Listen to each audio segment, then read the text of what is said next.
I had just managed to get my daughter to sleep when my phone rang. It was my mom, Brenda. Sobbing like she was at a funeral. "Sarah, your father posted 10 photos of Lily on Facebook this month. But only one of me. Does he think that Brat is more important than his own wife?" I rubbed my temples, feeling a migraine. "Coming on, Mom." Jesus Christ. It was a kindergarten assignment. Stop. Stop overthinking it. Not even 5 minutes later. She called again. I just checked the credit card statement. "Your dad spent twice as much on Lily as he did on me. Don't bring the kid over next month." I can't look at her without feeling sick. "Fine," I said, barely holding back a scream. "Whatever. Honestly. It's my dad. Who's going to be pissed about not seeing his precious granddaughter? Not me." I finally drifted off to sleep, only to be jolted awake by a ringtone loud enough to wake the dead. "Sarah, I can't sleep." Brenda's voice was manic. "You need to arrange a marriage for Lily tomorrow. Find her a fiancé. Once she belongs to another family, your dad won't be able to get his hands on her." Brain short-circuited, I finally snapped, screaming into the phone. "Are you seriously competing with a 5-year-old right now? She's a baby in arranged marriage?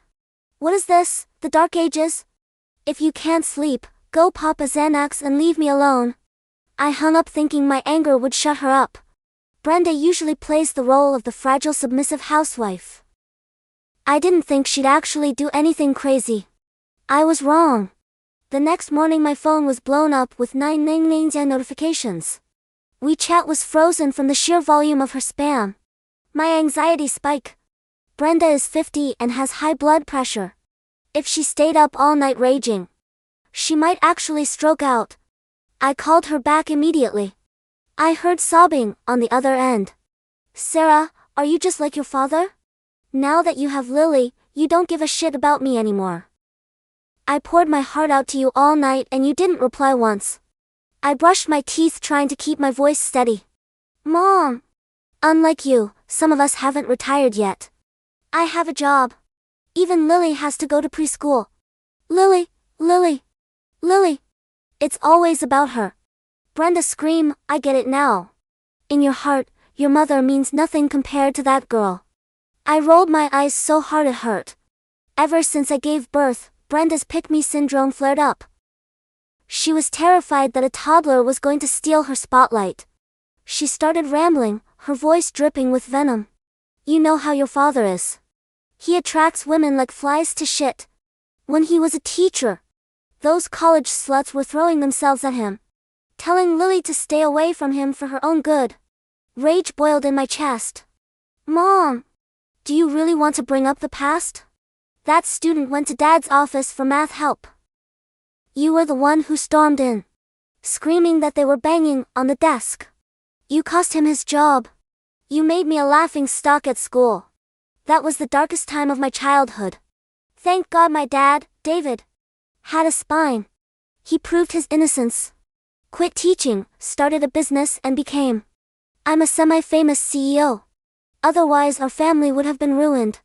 Brenda went quiet, probably remembering how she had to beg on her knees to stop David from divorcing her back then. But she doubled down on her twisted logic. "Sarah, I really think finding a rich husband for Lily now is smart. Dealing with the elites, you gotta lock it down early. It builds character. Plus, if Lily is spoken for, no other men, including your father, will get any funny ideas." It all boiled down to her sick fantasy that my dad wanted to sleep with my daughter. I watched Lily wash her face and smile at me in the mirror. A pure, innocent angel. My heart turned cold. "Stay the hell away from my daughter's love life. If you mention this again, I'm telling Dad, and let's see if he finally divorces you." Brenda screamed, cursing me out, calling me an ungrateful brat who threatens her own mother. I hung up, hugged Lily and kissed her soft cheek. I dropped her off at the prestigious private preschool and went to work. But around 3 p.m. I got a call from the teacher. "Mrs. Sarah is your mother. Mrs. Brenda Song. She's here with a strange man and she's hysterical. She's trying to forcibly take Lily. You need to come now. My heart hammered against my ribs. I abandoned my meeting and sped to the school. At the gate, a crowd of parents was watching Brenda wail. Snot and tears running down her face. You don't understand. My daughter doesn't care if this child gets molested. Brenda shouted to the horrifyingly captivated audience. I told her the kid sits on my husband's lap kissing him. It's unnatural. She's grooming him. Why would you let a woman like that raise a child? She should be given away. She was publicly accusing my father of incest. And my 5-year-old of being a seductress. The crowd whispered. The teacher tried to intervene. Ma'am, please calm down. It's normal for grandparents to hug children. We cannot release the child to anyone but the parents. I am her grandmother. I wouldn't hurt her. Brenda lunged for Lily. Lily screamed, terrified, hiding behind the teacher's legs. I'm taking her. Call the cops. I don't care. She's my blood. Brenda looked demonic. I sprinted over and snatched Lily into my arms. Mom, we are discussing this at home. I hissed, shaking with adrenaline. If you have a problem with Dad, talk to him. But Lily is never getting engaged. I forced a smile at the teacher and quickly Venmoed her $200. I am so sorry for the scene. Thank you for protecting her. I carried a sobbing Lily to the car. As I started the engine, Brenda threw herself onto the hood of my car. Then slid down, sitting dramatically on the asphalt. Are you insane? I yelled out the window. I could have killed you, then run me over. Brenda howled. She saw people filming on their phones. And turned her performance up to 11. My life is meaningless. Since this little vixen was born. My husband only cares about her. He bought her a gold necklace for her birthday. We've been married 40 years and I never got a gold ring. We were broke back then. And Dad tried to buy you one last year and you threw it away. I screamed back. She ignored me, grabbing a stranger's phone and shoving the camera into Lily's tear-streaked face. Look at her. This is the little homewrecker leading her grandpa on. And her mother is helping her. The Sioux women are all whores. I slapped the phone out of her hand and covered Lily's face with my jacket. Why do you hate her so much? She is your granddaughter. Why are you doing this? Brenda looked at me. Her eyes glazed with madness. Whispered low enough so only I could hear. This house only needs one woman. Me, I felt my blood freeze. It was always like this. In Brenda's world, being female was a sin. I was her competition. Lily was her competition. I remembered when I was a kid. Dad bought me a doll. Brenda hid needles inside the stuffing, so I'd prick my fingers and bleed. Then she laughed and told me not to take gifts from men. I looked at this monster. Fine. You want to be the only one? I disown you. Lily isn't your granddaughter anymore. Congrats, Brenda. You win. You're alone. My dad and my husband Mark were in Europe on a confidential business trip. It was a massive deal that would move us up a tax bracket. They had been radio silent for days. Feeling uneasy, I dropped Lily off at my best friend's house and went back to my parents' villa to pack some of my things. The front door was wide open. In the living room, Brenda was circling a pile of burning yellow paper with 3 strange men. They were splashing what looks like dog blood over Lily's favorite princess dress and her baby bowl. It was a ritual. An occult ritual. I rushed in and kicked the burning pile over. The hell are you doing? Brenda smiled at me. A creepy, fawning smile. Sweetie, I thought about it. I was wrong. Let's not tell your dad about the school. I didn't arrange a marriage for her. She said casually. The Miller family's grandson. You know, the one that died of an overdose last week. They wanted a ghost bride to keep him company in the afterlife. I gagged. I found a shaman. He said, once Lily is spiritually bound to a dead soul, she won't be able to seduce living men anymore. Your dad will only have eyes for me. It's a win-win. Just a small favor for your mom. Miller family representative. A greasy man named Carl. smirked and kicked a duffel bag of cash toward me. Our young master liked your girl. Consider this, the dowry. The ashes on the floor flared up with an unnatural green flame. Get out, I whispered, grabbing a chainsaw my dad used for gardening. Get the hell out before I massacre every single one of you. Rude Brenda scoffed. You complain when I find her a living husband. You complain when I bind her to a dead one. You just want her to sleep with my husband. Don't you? She is what? I roared, revving the chainsaw. They scrambled out. But as Carl left, he muttered loud enough for me to hear. Doesn't matter. The binding is done. Kid won't live past the week. Just as I dropped to my knees weeping in the mess of blood and ash, my phone rang. The phone ringing on the ash-covered hardwood floor sounded like a death knell. I stared at the screen through blurry, tear-filled eyes. It was Chloe. I lunged for the phone, my hands slick with whatever foul concoction Brenda had sprayed over Lily's belongings. Chloe? Sarah, Chloe's voice was hysterical, drowned out by the piercing wail of a siren in the background. Sarah, I don't know what happened. We were just drawing in the living room and Lily started coughing. Then she started vomiting this black bile. She's seizing, Sarah. We're in the ambulance heading to Mount Sinai. You need to come now. The world tilted on its axis. The smell of burning paper and dog blood in my parents' living room suddenly made horrifying sense. Carl's words echoed in my skull. The binding is done. Kid won't live past the week. It wasn't a spiritual curse. It wasn't some supernatural ghost bride ritual. These sick, twisted billionaires didn't rely on the supernatural to get what they wanted.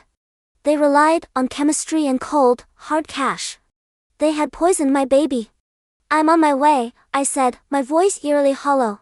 The panic had burned away, leaving behind a cold, absolute void of murderous intent. I didn't bother locking the door.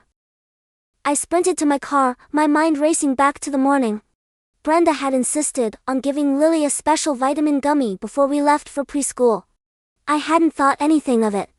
Grandmothers give kids candy. But Brenda wasn't a grandmother. She was a parasite who saw my child as a romantic rival. I broke every traffic law in the city, my tires screeching as I pulled into the emergency bay of Mount Sinai. I flashed my ID to the security desk, practically vaulting over the counter when they tried to ask me to wait.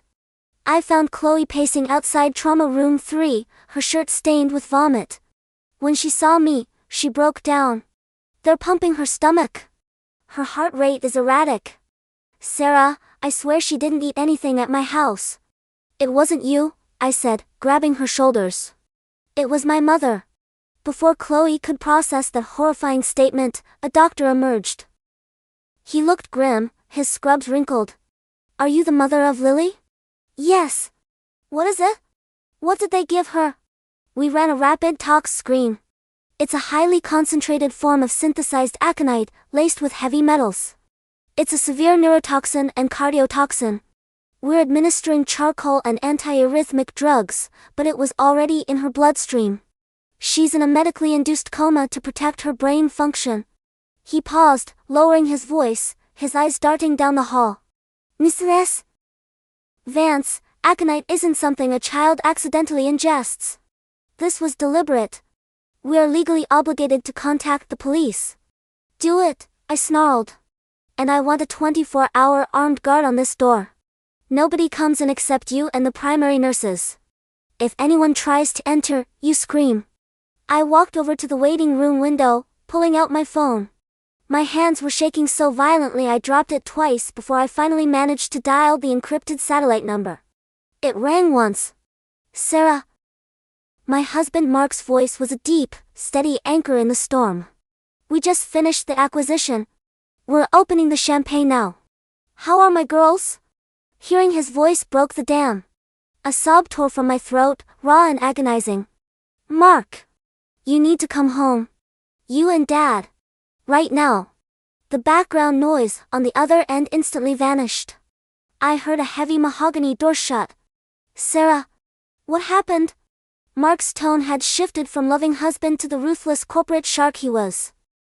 It's Mom, I choked out. She lost her mind, Mark.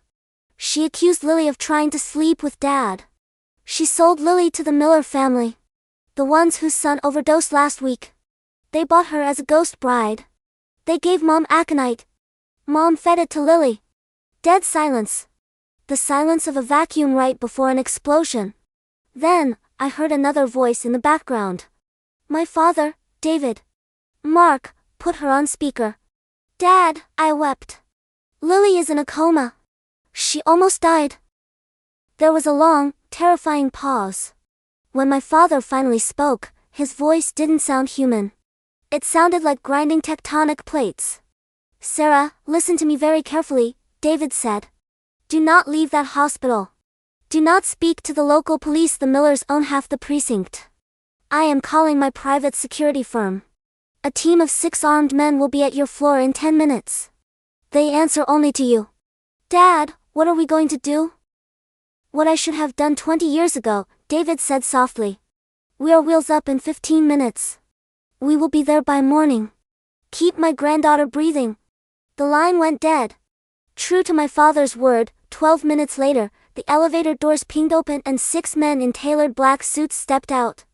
They moved with military precision, bypassing the hospital staff and surrounding Trauma Room 3. Their leader, a scarred man named Vance, approached me and handed me a secure phone. Perimeter is locked, Mrs. Vance. Nobody gets within 50 feet of this room without your explicit authorization. I nodded, sinking into a plastic chair, staring blankly at the wall. 2 hours later, the elevator doors opened again. I expected a doctor.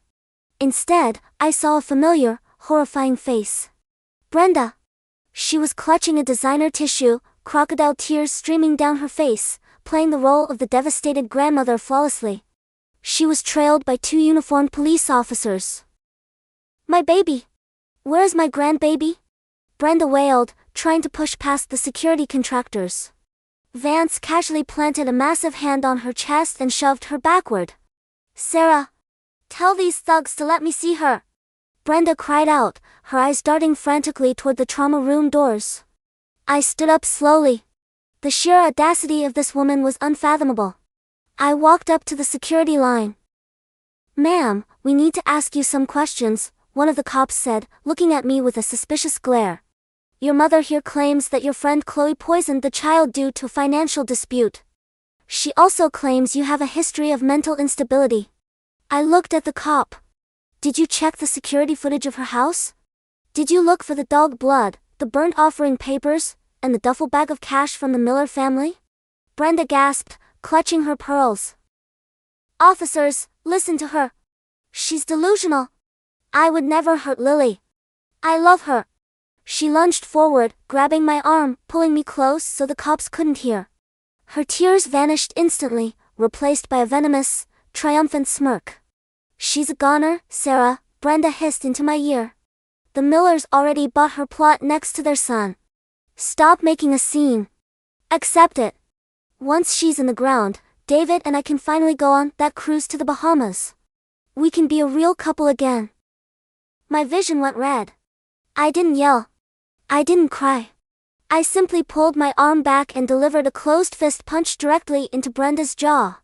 The crack of bone echoed down the sterile hallway. Brenda flew backward, crashing into a medical supply cart. Blood spurted from her mouth as she collapsed in a heap of tangled limbs and scattered bandages. Hey! The cops drew their tasers, rushing forward. Before they could aim, Vance and his team drew their sidearms in perfect synchronization, pointing them directly at the officers' chests. Holster your weapons, Vance commanded, his voice like ice. Or you will not leave this floor. The cops froze, staring down the barrels of 6 customized Glocks wielded by men who clearly knew how to use them. You're assaulting a victim. The cop stammered. She is the prime suspect in an attempted murder, I said, rubbing my bruised knuckles. I looked down at Brenda, who was groaning on the floor, spitting out a broken tooth. You think you won, Mom? You think Dad is going to reward you for this? He's on his way. And he knows everything. Brenda's eyes widened in genuine terror. The facade of the confident, manipulative matriarch shattered. No, you didn't tell him. You promised you wouldn't tell him about the school. I told him you murdered his granddaughter, I said softly. Enjoy your final hours of freedom, Brenda. I turned back to the hospital room, leaving her bleeding on the floor. The next 14 hours were an agonizing blur. I sat by Lily's bed, holding her tiny, tubes-covered hand. The rhythmic beeping of the heart monitor was the only thing keeping me sane. The doctors had managed to stabilize her, but they were flying blind. They didn't know the exact chemical composition of the poison, meaning they couldn't administer a direct antidote to reverse the neurological damage. At 6 a.m., the heavy doors of the ICU swung open. My father and my husband walked in. They didn't look like the men I knew. The tailored Italian suits were rumpled, their eyes were bloodshot, and they carried an aura of absolute, unadulterated violence. Mark bypassed me completely and fell to his knees beside Lily's bed. He pressed his forehead against her small, pale hand, his broad shoulders shaking violently as he wept. My father stood in the doorway. David was 60 years old, but he possessed the physical presence of a silverback gorilla. He ran a private corporate intelligence firm that handled regime changes and cartel negotiations. He was a man who traded in secrets and blood. He looked at me. "Is she stable?" "The doctors say the next 24 hours are critical," I whispered. "But they need the exact formula of the toxin. The Millers had it custom synthesized." David nodded slowly. He didn't offer a platitude. He didn't say it would be okay. He just turned to Vance. "Status on the targets? Brenda is currently being held in the local precinct. She's demanding a lawyer, but we've ensured no public defender will touch the case," Vance reported. "As for the Millers, they are hosting the funeral wake for their son, Julian, at their private estate in the Hamptons at noon today. The patriarch, Arthur Miller, and Carl, the fixer, will be in attendance." David checked his Rolex. "Mark, say your piece to your daughter. We have a funeral to attend." Mark stood up, kissing Lily's forehead. He turned around, wiping his tears. The sorrow in his eyes had been entirely replaced by a terrifying, empty rage. "Do we kill them, David? Death is a mercy, Mark. The Millers operate on pride, legacy, and money. We are going to strip them of all three. Then, we are going to break their bones until they give us the formula." I stood up. "I'm coming with you." Mark opened his mouth to protest, but David held up a hand. "She comes. She's the mother. She has the right to watch them burn." We left Vance and half the security team to guard Lily. The three of us climbed into a black armored SUV waiting in the hospital loading bay. During the 2-hour drive to the Hamptons, my father operated an encrypted laptop, making calls that shifted the global economy. I watched in awe and horror as the man who used to read me bedtime stories systematically dismantled a billion-dollar empire. "Call the SEC," David instructed his chief of operations over the phone. "Release the dossier on Miller Logistics." "Yes, the one detailing the offshore embezzlement and the shell companies in Panama. Trigger the IRS audit. I want their stock plummeting before the market opens." He hung up and dialed another number. "Governor, this is David. You owe me a favor for burying those photos from Cabo. I am cashing it in. Send the state troopers to the Miller estate." "No, not a wellness check. A RICO raid. Tell the press." By the time we pulled up to the sprawling, gated Miller estate, the sky was overcast, a heavy drizzle soaking the manicured lawns. Dozens of luxury cars, Bentleys, Maybachs, Rolls-Royces were parked along the circular driveway. The elites of the city were here to mourn a drug-addicted heir. Our SUV didn't stop at the gate. David's driver slammed his foot on the gas, and the reinforced steel bumper of the armored vehicle smashed through the wrought iron gates, tearing them off their hinges with a deafening screech. We skidded to a halt right in front of the grand mahogany doors of the mansion. Screams echoed from the courtyard as wealthy guests scattered. Security guards in earpieces ran toward us, drawing their weapons. Before they could aim, Mark stepped out of the SUV, holding a suppressed tactical shotgun. He didn't say a word.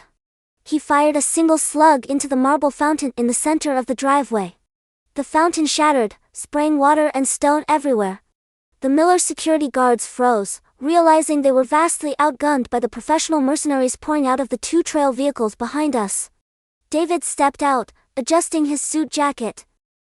I followed, gripping the handle of a medical scalpel I had taken from the hospital supply cart. We walked through the shattered front doors and into the grand ballroom. The room was filled with hundreds of people dressed in black, standing around an open, gold-plated casket. At the head of the room stood Arthur Miller, a portly, arrogant man with cold eyes. Next to him was Carl, the greasy fixer who had dropped the duffel bag of cash in my mother's living room. The somber string quartet stopped playing. The murmurs died. "What is the meaning of this?" Arthur Miller bellowed, his face turning purple with rage. "David? Have you lost your damn mind? This is a funeral." David walked slowly down the center aisle, his dress shoes clicking methodically against the marble floor. The crowd parted for him like the Red Sea. "You are correct, Arthur," David said, his voice echoing in the cavernous room. "It is a funeral. But you're mourning the wrong corpse." Carl recognized me. His face went pale, and he reached inside his jacket for a weapon. Mark was faster. He crossed the distance in 3 massive strides, grabbed Carl by the throat, and slammed him backward onto the gold-plated casket. The casket wobbled violently, tipping the dead body of the Miller heir onto the floor with a sickening thud. The crowd shrieked in horror. Women fainted. Men backed away in terror. Mark pulled a combat knife from his belt and drove it straight through Carl's hand, pinning him directly to the wooden lid of the coffin. Carl screamed, a high, piercing sound that cut through the room. "You paid my deranged wife to poison my 5-year-old granddaughter," David said, stepping up to Arthur Miller. "You wanted a ghost bride for your junkie son. You bought her life with a bag of cash." Arthur swallowed hard, trying to maintain his aristocratic composure, though his knees were visibly shaking. "I don't know what you're talking about, David. My son died tragically. We are grieving. If your crazy wife did something to your kid, that's your family drama. Don't bring your trash into my home." David smiled. It was the most terrifying thing I had ever seen. "Your home?" David asked. He pulled a thick folder from his jacket and tossed it onto the floor next to the dead son's body. "At 8 a.m. this morning, my firm executed a hostile takeover of your primary holding company. At 8:15, we forwarded evidence of your systemic tax fraud to the DOJ. Your assets are currently frozen. The bank foreclosed on this estate 10 minutes ago. You are standing in my house, Arthur."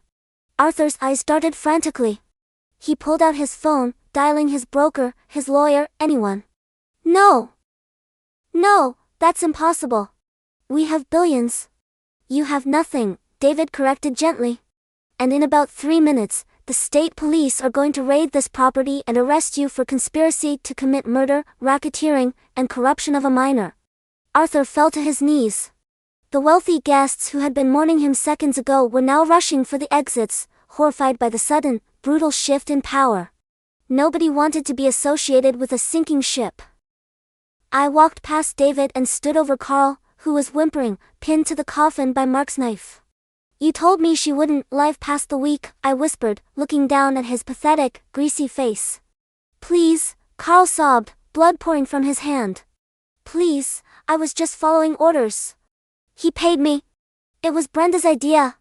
She said the kid was a demon. She came to us." I leaned down, pulling the scalpel from my pocket. I dragged the blunt edge of it across his cheek. "I don't care whose idea it was. I need the chemical formula of the poison you gave her." "No. I don't know it. I swear. I just bought it from a guy in the Russian syndicate." I pressed the sharp edge of the scalpel against his uninjured eye. "Wrong answer, Carl." Wait! Carl shrieked, wetting his pants. "It's in my phone. The biochemical breakdown. The supplier texted it to me so I could assure Mr. Miller it would look like a natural heart attack. My left pocket." Mark yanked the phone out of Carl's pocket, held it up to Carl's face to unlock it via Face ID, and scrolled through the messages. "Got it," Mark said, immediately forwarding the encrypted file to the head of toxicology at Mount Sinai. "Lily is waking up," I said to Carl, stepping back. "But you? You are going to rot in a federal supermax, Carl. And my husband is going to pay the guards to look the other way while the inmates find out exactly what you like to do to little girls." Sirens wailed in the distance, growing louder by the second. David looked down at Arthur, who was hyperventilating on the floor next to his son's dumped corpse. "Your bloodline ends here, Arthur. Your son is dead. Your legacy is dirt. And you will die in a cage. We turned our backs on them and walked out, the sounds of state police helicopters beating the air above us. By the time we got back to the hospital, the toxicology team had synthesized the counteragent. Within 6 hours of administering the antidote, Lily's heart rate stabilized. The black hue left her skin, replaced by a healthy, warm pink. When she finally opened her eyes, I was there, holding her hand, sobbing tears of pure, unadulterated relief. "Mommy?" she rasped, her voice weak. "My tummy hurts." "I know, baby. I know," I cried, kissing her forehead 1,000 times. "But the bad guys are gone. Mommy and Daddy made sure they can never hurt you again." Mark came in, burying his face in her neck, holding us both so tightly I thought my ribs would crack. For the first time in 48 hours, I felt like I could breathe. But the ledger wasn't fully balanced. There was still one loose end. 3 days later, after Lily was moved out of the ICU and into a private recovery suite, David and I made a trip to the city precinct. David had pulled strings to keep Brenda in solitary confinement. No bail. No phone calls. No lawyer. The guard opened the heavy steel door to the interrogation room. Brenda was sitting at a metal table in an orange jumpsuit. Her face was severely bruised from my punch, her hair a matted rat's nest. When the door opened and David walked in, her face lit up with a delusional, manic joy. "David!" She leapt up, ignoring me completely. She practically threw herself at the glass partition. "David, thank God! Tell them to let me out. Sarah assaulted me. That ungrateful little bitch punched me. I've been in this filthy cell for days." She pressed her hands against the glass. "David, honey, it's over now. The child is gone. We can finally go back to how it was. Just you and me. I packed my bags for the Bahamas. We can leave tonight." David stood there, staring at the woman he had been married to for 35 years. He didn't look angry anymore. He looked at her the way one looks at a rabid dog that needs to be put down. "Lily is alive, Brenda," David said, his voice flat, devoid of any emotion. Brenda's smile faltered. Her eyes twitched. No, she can't be. Carl promised. The Millers promised. The Millers are in federal custody awaiting trial for conspiracy to commit murder. All of their assets have been seized by my firm," David continued coldly. "Carl gave up everything. He signed a full confession implicating you as the mastermind." Brenda backed away from the glass, her hands shaking. "David! You have to protect me. I'm your wife. I did it for us. I did it because that little brat was stealing you from me. You're a man. You're supposed to look at your wife, not some toddler." "You are a sickness," David said. He pulled a thick stack of legal documents from his briefcase and slid them through the slot in the glass. "These are the divorce papers. You will sign them. I have invoked the morality clause in our prenuptial agreement, specifically citing felony conviction and attempted murder." Brenda stared at the papers like they were poisonous snakes. No, you can't leave me with nothing. I'm your wife. I'm entitled to half." "You are entitled to a prison cell," I spoke up, stepping out from behind my father. "And I made sure the prosecutor is seeking the maximum sentence. Attempted murder of a minor. You are looking at 45 years to life, Brenda." "Sarah, please!" Brenda screamed, throwing herself against the glass, sliding down until she was on her knees. The narcissism had finally broken, replaced by the crushing reality of her impending doom. "I'm your mother. I gave birth to you. You can't let them lock me away in here. There are monsters in here. Please." "You are the monster," I said, looking down at her with absolute disgust. "You tried to kill your own flesh and blood because of your sick, twisted vanity. You wanted to be the only woman in this family. Well, congratulations. You are the only woman in this cell." "David!" she wailed, clawing at the glass. "David, I love you. I love you. Don't leave me." David didn't even blink. "I never want to see your face again. Sign the papers, or I will make sure the inmates in your cell block find out exactly what you tried to do to a 5-year-old child. Let's see how long you survive then." Trembling, sobbing uncontrollably, Brenda picked up the pen and scrawled her signature on the documents. David pulled them back through the slot, placed them in his briefcase, and turned around. We walked out of the precinct into the bright morning sunlight. The air felt cleaner. The world felt lighter. 1 year later. Grandpa! Grandpa, look! Lily came running across the lush green lawn of our new estate, a massive golden retriever puppy trailing clumsily behind her.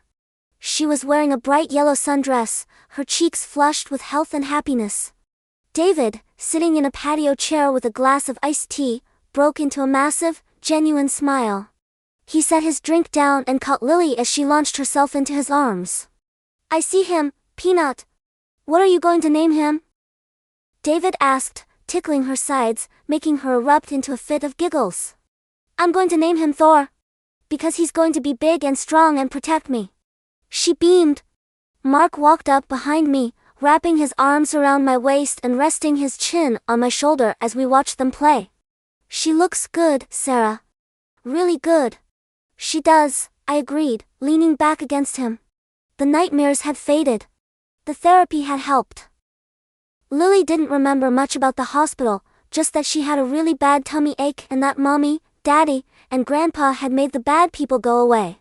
Arthur Miller was serving a 30-year sentence in a medium-security facility, his fortune completely dissolved. Carl was in a super max, and according to my father's contacts, he was living a waking nightmare. And Brenda. Brenda was in the Clara Waters Women's Correctional Center.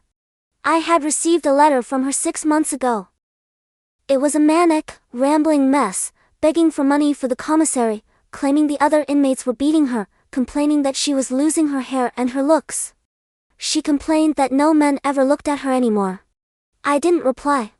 I simply threw the letter into the fireplace and watched it burn to ash. I looked out at my daughter, laughing under the summer sun, surrounded by men who loved her purely, fiercely, and protectively. She was safe. We were free. And the monsters who tried to pull us into the dark would rot there forever.